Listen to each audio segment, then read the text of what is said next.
Investors are on edge as shares in banking giant Credit Suisse have plummeted to a record low after its biggest backer said it cannot provide additional financial assistance. Stocks of Switzerland's second largest bank slumped by as much as 30%, recovering slightly to close down 25% at the end of the session. Credit Suisse is too big to fail. This is once again setting alarm bells ringing in the financial markets and causing dramatic losses.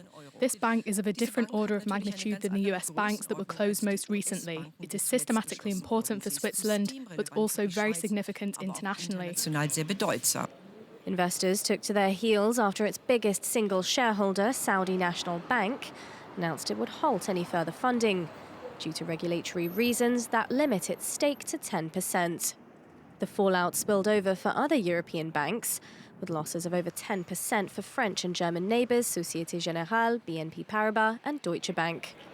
Markets were already on tenterhooks after last week's collapse of two mid-sized US banks, Silicon Valley Bank and Signature, in what marks the biggest failure since the 2008 financial crisis.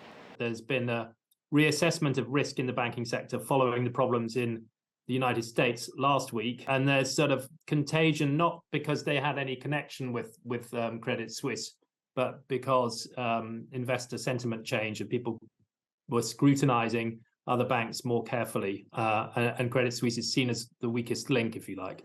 Credit Suisse, however, insists its position is not a concern.